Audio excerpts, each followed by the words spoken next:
6 o'clock in the evening, the 26th of July, 1952. A man in the white dress uniform of an admiral of the Egyptian fleet walks slowly up the gangway of a royal yacht in Alexandria Harbour. He had chosen the uniform himself that morning. He wanted to leave looking like a king because in a few minutes he would no longer be one.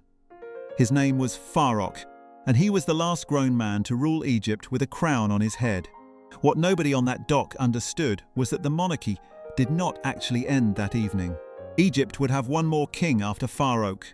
He was somewhere on that yacht too, asleep, because he was 6 months old. This is the story of a dynasty that ruled Egypt for almost a century and a half, built modern Cairo, opened the Suez Canal, and then disappeared so completely that most Egyptians today could not tell you a single descendant's name. So where did they go, and are any of them still out there? Cairo, the summer of 1805. Egypt was not ruled by Egyptians. It was a province of the Ottoman Empire, fought over by a warrior caste called the Mamluks, and into that chaos stepped an Albanian tobacco merchant's son who had arrived with the Ottoman army and decided he was not going home. His name was Muhammad Ali, not the boxer, the founder. And in 1805, the people of Cairo, exhausted by the fighting, asked him to govern them. The Ottoman Sultan, far away in Constantinople, had little choice but to confirm it. There was just one problem. The Mamluks were still there, and they were not going to share power. So in 1811, Muhammad Ali invited around 500 of them to a celebration at the citadel, a procession, robes, horses, ceremony. And when they rode into a narrow passage between two gates, the gates closed behind them. Almost none of them rode out. I mean, think about that for a second. One morning of betrayal, and an entire ruling class that had dominated Egypt for centuries simply ceased to exist. That was the kind of man who founded this dynasty. Ruthless, brilliant, and absolutely certain that Egypt belonged to his family now. If he had known how his great-great-grandson would lose it all in a single afternoon, generations later, he might have built the throne differently. But in 1811, Muhammad Ali was untouchable. He modernized the army. He built factories, dug canals, planted cotton that made Egypt rich. He even marched his armies into Ottoman territory and nearly toppled the very empire that had sent him there. By the time he died in 1849, he had turned a backwater province into the strongest state in the Arab world, and he had made one thing permanent. The crown would pass down through his bloodline. For the next 100 years it did. The grandson who inherited that ambition was a man history remembers as Ismail the Magnificent. And the nickname was not a compliment by the end.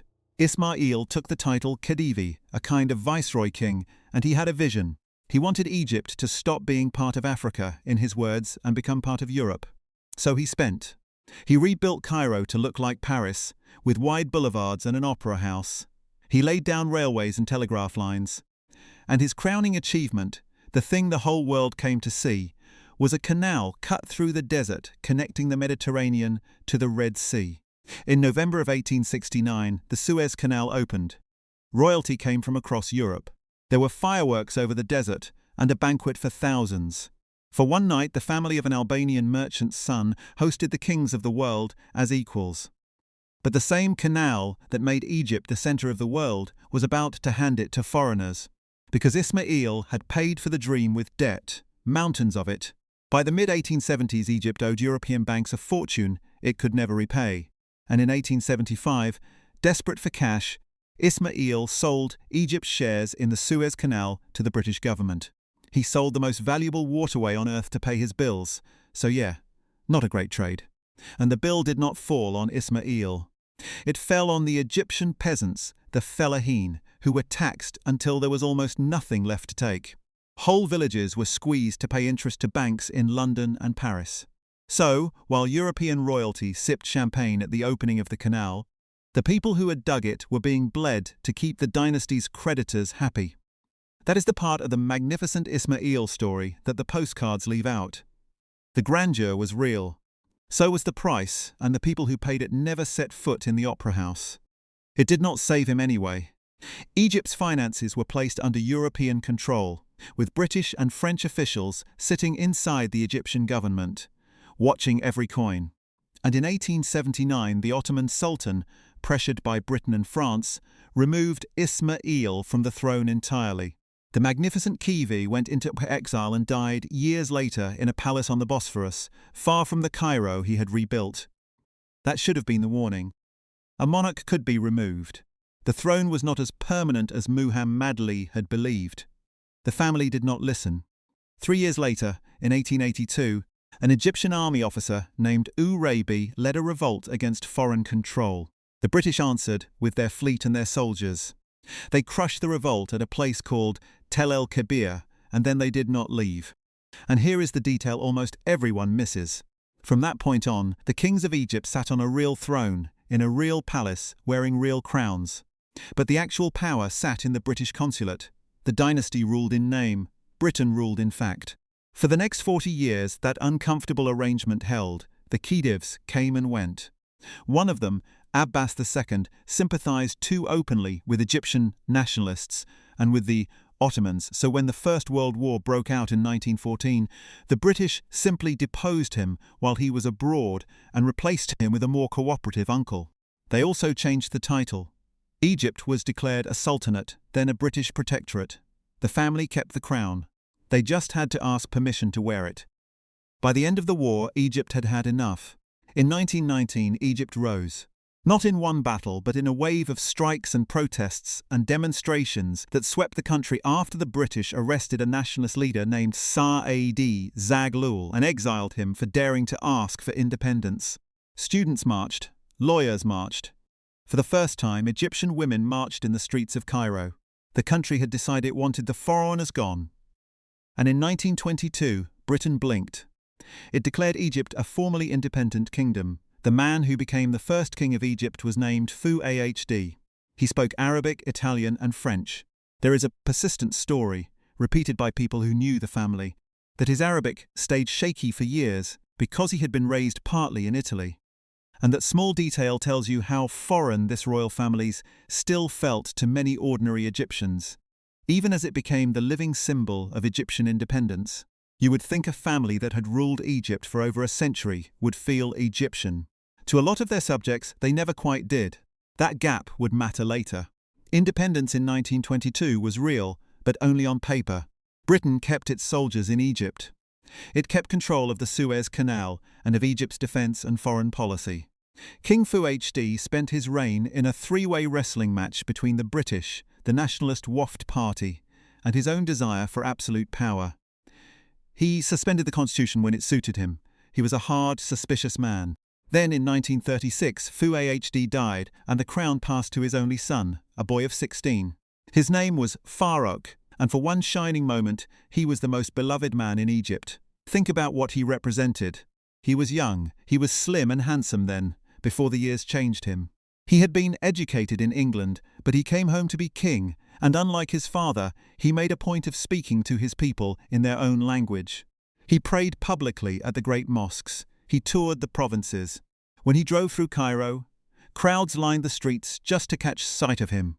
Egypt looked at this golden boy and saw a future that finally belonged to Egyptians.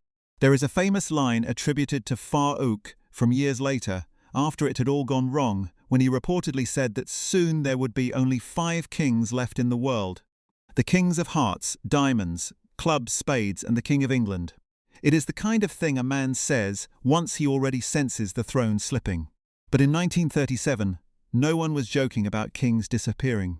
Farouk was the proof that the monarchy could be loved. The Farouk most of us picture is the bloated, gambling king of the end. Almost nobody remembers that he began as the great hope of a nation. The distance between those two men is the real story. In 1938, he married a beautiful young woman named Safinazi Zulfikar, who took the royal name Farida. The country celebrated for days. Over the next few years, they had 3 daughters, Ferial, Fawzia, Fadia. Remember those 3 girls. Years from now, they will lose everything they were born into, and what happens to them will stay with you. But the golden boy did not stay golden. The thing that ruined Farouk was not a single scandal. It was a slow rot, and it began with a humiliation he never recovered from. The Second World War put Egypt back in the middle of someone else's fight. Britain needed Egypt as a base against the Germans, and that meant the British were not going anywhere, independence or not. Then came the 4th of February 1942, the moment the dynasty's dignity died.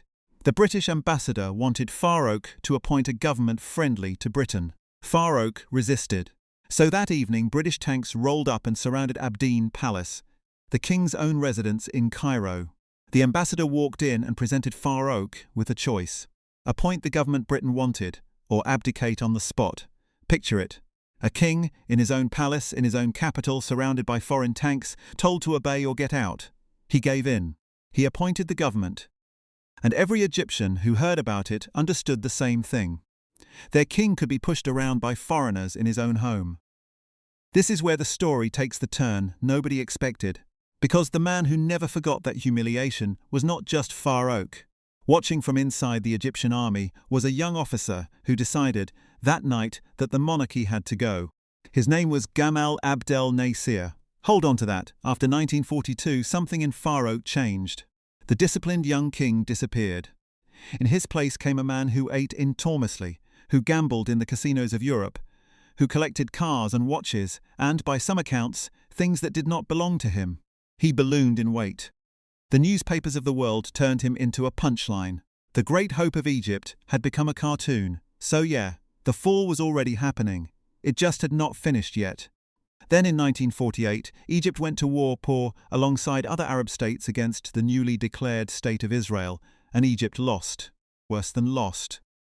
Egyptian soldiers came home with a story that spread through the army like poison, that some of the weapons they had been sent to fight with were defective, and that officials and businessmen connected to the palace had grown rich selling that faulty equipment to their own army. Whether every detail was true almost did not matter. The soldiers believed it. They had watched friends die in the desert, and they came home convinced that the rot started at the top. And if a lost war had been the only problem, the monarchy might have survived it. But Farouk's private life had become a public scandal too. He had divorced his beloved Queen Farida, the mother of his 3 daughters, because she had not given him a son, and the kingdom needed a male heir. In 1951, he married a 16-year-old commoner named Narriman was one of the most lavish anyone had ever seen, at the exact moment when ordinary Egyptians were struggling and the army was seething. The contrast could not have been worse. A bankrupt mood in the country, a humiliated army, and the king throws a royal wedding fit for an emperor. So yeah, the timing was a disaster. And the soldiers who had been betrayed in the desert had stopped waiting for a better king. Quietly, inside the army they were organizing. They called themselves the Free Officers. Nasser was their organizer. And they were no longer interested in a better king. They wanted no king at all. Up to this point, the danger to the dynasty had always come from the outside, from the Ottomans, from the British. Now, for the first time, it was coming from inside Egypt's own army, and that changed everything. The breaking point came on the 26th of January 1952, a day Egyptians call Black Saturday. Riots erupted in Cairo, and the heart of the city burned. Hotels, cinemas, shops, the symbols of foreign luxury, all in flames. Dozens died. The government could not control it. 6 months later, almost to the day, Farouk would be on a boat leaving Egypt forever. But on Black Saturday, he still believed he could ride it out. He still believed the throne his family had held for nearly a century and a half was permanent. He was wrong. On the night of the 22nd of July 1952, the Free Officers moved. By morning, they had seized army headquarters, the radio stations, and the key points of the capital. There was almost no bloodshed. The country woke up on the 23rd of July to a voice on the radio announcing that the army had taken control. Farouk was at his summer palace in Alexandria, on the coast, far from the capital. By the time he understood what was happening, it was already over. The Free Officers surrounded the palaces in Alexandria. They could have killed him. In other revolutions, in other countries, they would have. The Russian royal family had been shot in a cellar. Instead, the officers made a colder, smarter choice.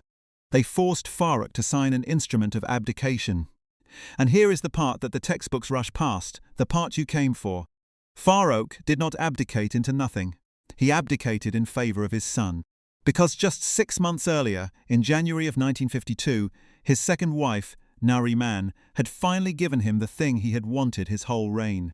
A boy named Ahmed Fuad II. So when Farouk II signed away his crown on the 26th of July 1952, the crown did not vanish. It passed instantly to a baby who could not yet hold his own head up. For the next 11 months, the legal king of Egypt and Sudan was an infant. Think about the cruelty and the mercy of that. At the same time, the officers let the dynasty keep its crown for a few more months on the head of a child who would never remember wearing it. It cost them nothing, and it let them ease the country toward a republic without the shock of killing a king. Now we are back where we began.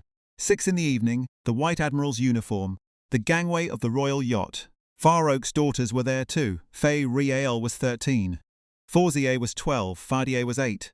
3 girls who had been born princesses of Egypt, raised in palaces with servants and gardens, and the certainty that this was their country, now standing on a dock watching sailors load trunks while soldiers waited for their father to leave. The youngest, Fadia, was 8 years old enough to understand that something terrible was happening, too young to understand that she would never come home. Imagine being 8, standing on that quay in the evening heat, watching the only world you have ever known get packed into crates. They were not criminals, they had done nothing. They were simply born into the wrong family at the wrong moment in history. And for that, they lost their country in a single afternoon. And the baby king, their half-brother, was carried aboard in someone's arms, asleep, the legal sovereign of a nation he was being quietly removed from. A king at breakfast, a fugitive by dinner. That was how fast 147 years of dynasty came undone. The yacht pulled away from the dock. The officers on shore reportedly fired a salute as it left, a final courtesy to the man they had just overthrown. Farouk stood on the deck and watched Alexandria shrink behind him. He would never see Egypt again. The family settled into exile in Italy, and for a strange in-between year, Egypt technically still had a king. A regency council was supposed to rule in the baby's name. Diplomats still, on paper, recognized Ahmed Fuad II as sovereign. But everyone knew it was a fiction. On the 18th of June 1953, the free officers dropped the pretense. They abolished the monarchy entirely and declared Egypt a republic. The reign of King Farouk II was over before his 2nd birthday. He is to this day the last king Egypt ever had, and he never spent a single day of his reign actually ruling, or even living, in his own kingdom. The dynasty that began with a man who seized Egypt by force ended with a baby who was carried out of it asleep. Muhammad Ali took the throne with a massacre. His descendants lost it without firing a shot. So that is what happened to the monarchy. But it is not what happened to the family. Because here is the question this whole story has been building toward. The kings are gone, the crown is gone. But the people, the actual flesh and blood descendants of the man who built modern Egypt, where are they now? Are any of them still alive? And the answer is going to surprise you. Let us start with the baby. The last king of Egypt, Ahmed Fuad II, is alive. He grew up in exile in Switzerland and Europe, raised far from the country he had technically ruled. He has spent his entire life carrying a title that no government recognizes. He still styles himself King Farouk II of Egypt and Sudan. He married, had children, divorced. For decades he was a man with a royal name and no kingdom, living quietly on the European continent. And the strangest part? In his later years, the same Egypt that exiled his family as an infant began, cautiously, to let him back in. He has returned to visit. He has spoken openly about the dynasty's history and its mistakes. The country that abolished his crown now treats him, when he comes, as a piece of living heritage. The man Egypt carried out asleep in 1952 is welcomed back, decades later, as an honored guest. And he is not the last of the line. He had children of his own who carry the family's princely titles to this day. There is a Prince Muhammad Ali, the eldest son, named for the very founder who seized Egypt back in 1805. There is a Princess Fawzia and a Prince Fakhreddin. So the bloodline of the Albanian merchant's son did not die in Alexandria harbour. It is still here, more than 2 centuries on, scattered through Europe and quietly threaded back into the country that thought it had closed the book. And here is a detail you will appreciate. The palaces this family built, Abdin in Cairo, Ras El Tin in Alexandria, the Montazah Gardens on the coast, are not gone. They are tourist attractions now. The Egyptian state confiscated them, and today it sells tickets to the very rooms where these kings lived and lost everything. Visitors photographed the throne rooms. The dynasties were erased from power, but its grandeur was kept, polished, and put on display by the republic that replaced it. Egypt got rid of the monarchy and kept the palaces. So yeah, there is an irony in that the family is surely aware of. But the descendant whose story hits hardest is not the king. It is one of the women. Farouk had a sister, also named Fawzia. And in 1939, before the fall, she was married to the Crown Prince of Iran. When he became Shah, she became Empress of Iran. So for a few years, a daughter of this Egyptian dynasty sat on the peacock throne in Tehran as well. One family, two thrones, Egypt and Iran, and both of them within a few decades would be swept away by revolution. The Egyptian monarchy fell in 1953. The Iranian monarchy fell in 1979. Two crowns joined by a marriage, both ending in exile. If you have ever wondered how connected these fallen dynasties really were, that is your answer. Princess Fawzia eventually returned to Egypt and lived there for the rest of her long life. She died in Alexandria in 2013, the same city her brother had sailed away from in disgrace 60 years earlier. And what about the three little girls on the deck of the yacht? Ferial, Fawzia and Fadia, the daughters who left Egypt as children? They grew up in exile, far from the palaces they were born in. They married, they lived quiet, private lives across Europe, and one by one, the world that had once celebrated their births simply forgot them. Princess Fadia, the youngest, the 8-year-old from the dock, converted, married a Russian, and died in Switzerland in 2002. Princess Ferial, the eldest, the 13-year-old, died in Switzerland in 2009. Princess Fawzia, the middle daughter, died in 2005. These were girls born to be princesses of Egypt, with the dynasty almost a century and a half old standing behind them. They died as ordinary private citizens in foreign countries, decades after the world stopped calling them royal. That is what erasure actually looks like. Not a firing squad, not a dramatic execution. Just a slow fading in apartments and clinics far from home, until almost no one remembered who they had been. And their stepmother, Narriman, the 16-year-old who had married a king in 1951 and become a fugitive a year later. She did not stay in exile. She divorced Farouk, returned to Egypt, married twice more, and lived out the rest of her life as a private Cairo woman. She died there in 2005, in the same city where she had once been queen, having outlived the monarchy by more than 50 years. As for Farouk himself, the golden boy turned cautionary tale. He lived out his exile in Italy and Monaco. He never stopped being a punchline. And on a night in 1965, in a restaurant, after an enormous meal, the last grown king of Egypt collapsed at his table and died. He was 45 years old. He died the way the world had decided to remember him. At dinner, so yeah, the story did not let him off easy. But here is the final turn. After years of negotiation, Farouk's body was eventually allowed to return to Egypt. The man who sailed away from Alexandria in 1952, who swore he would never be welcome again, is buried today in a mosque in Cairo. In the same city his family ruled for 147 years.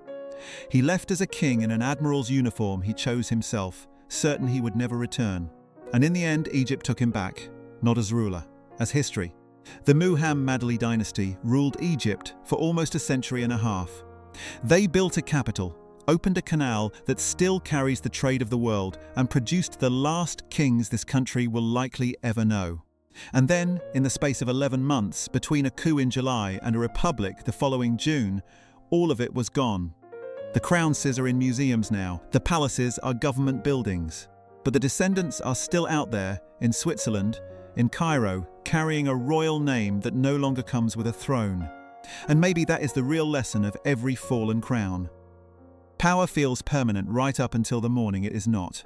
If this story stayed with you, then you need to see what happened to the other half of that royal marriage. Because when Princess Fawzia left Egypt, she became Empress of Iran, and the dynasty she married into met an even more dramatic end in 1979. That story is on screen right now. Go find out where the Shah's family is today.